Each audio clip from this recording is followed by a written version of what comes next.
Hello learners, আসসালামু আলাইকুম। আপনারা দেখছেন ইংলিশ কেয়ার সেন্টার, সাথে আছি আমি ইব্রাহিম খলিল। আজকে টিউটোরিয়ালটির মাধ্যমে আমরা নবম শ্রেণীর ভোকেশনাল সমাপনী পরীক্ষা 2024 ইংরেজি গ্রামার অংশের কমপ্লিটিং সেন্টেন্স, যেটা ইনফিনিটিভ, জিরান এবং পার্টিসিপল এবং কন্ডিশনাল দিয়ে করতে হবে, এই বিস্তারিত ব্যাপার আমরা জানবো। চলুন শুরু করা যাক।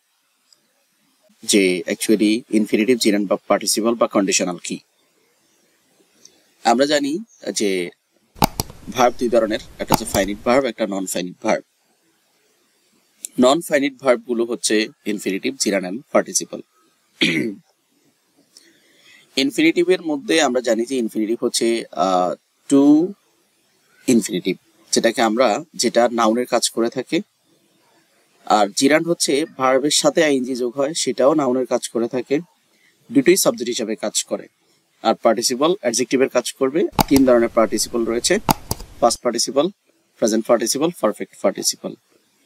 আমরা গঠন যদি দেখি তাহলে টু প্লাস ভার্বের বেস ফর্ম দ্বারা গঠিত হয় ইনফিনিটিভ, ভার্বের বেস ফর্ম প্লাস আইএনজি যোগে গঠিত হয় জিরান, আর ভার্বের সাথে আইএনজি অথবা ইডি যুক্ত হয়ে হয় পার্টিসিপল।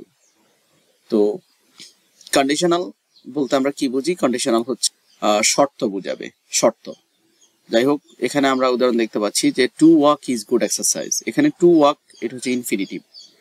এখানে এই ওয়াকটা যদিও ভার্ব, এটা একসাথে নাউন প্লাস ভার্বের কাজ করেছে। Walking is a good exercise, এখানে ওয়াকিং ভার্বের সাথে আইএনজি যোগ হয়েছে, সো এটা জিরান হয়েছে। এগুলো মূলত ভার্বাল নাউন, নাউন প্লাস ভার্বের কাজ করেছে একই সাথে। Walking river side is enjoyable, এটা হচ্ছে এই ওয়াকিংটা হচ্ছে পার্টিসিপল। কেন? রিভার হচ্ছে নাউন, নাউনের আগে যেটা বসছে সেটা অ্যাডজেক্টিভ।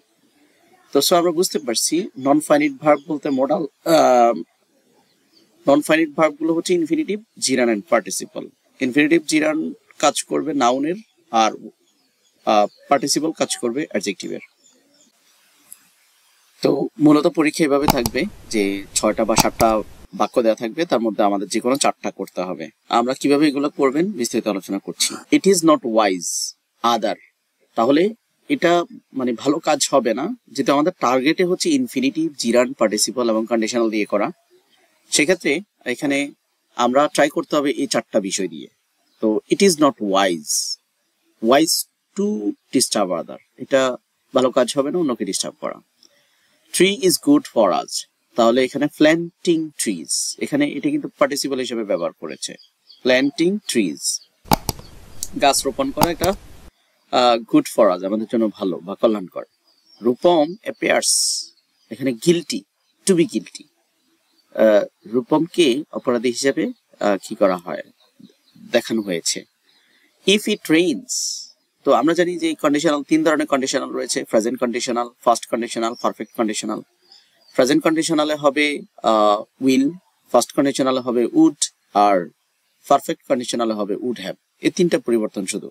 তাহলে এখানে যেহেতু রেইনস আছে প্রেজেন্ট কন্ডিশনাল, সেক্ষেত্রে এটার বাকি অংশটা ফিউচার হবে, উই উইল নট গো। যেহেতু বৃষ্টি হচ্ছে, we will not go, we will remain at home, যে কোনোটা হতে পারে। হি রিফিউজড গোয়িং দেয়ার, তাহলে এখানে রিফিউজড এর পরে জিরান ব্যবহার করা হয়েছে। মূলত এখানে কিন্তু রিফিউজড গোয়িং দেয়ার, তারপর হচ্ছে this is a sitting chair, বসার চেয়ার। সো এখানে চেয়ারের আগে যেহেতু সিটিং কথাটা আছে, সেক্ষেত্রে এটা হচ্ছে participle. The poem he came out, এখানে reciting the poem he came out, কবিতা আবৃত্তি করে সে বেরিয়ে আসছে। সো এখানে gerund participle, reciting the poem, কবিতা আবৃত্তি করে, এটা পার্টিসিপল। রিসাইটিং দ্য পোয়েম, এটা জিরান হিসাবে বসছে। সো এই ছিল আজকের আয়োজন। পরবর্তী মডেল কোয়েশ্চেন 3 দেখার আমন্ত্রণ জানিয়ে আজকের মতো এখানে শেষ করছি। আল্লাহ।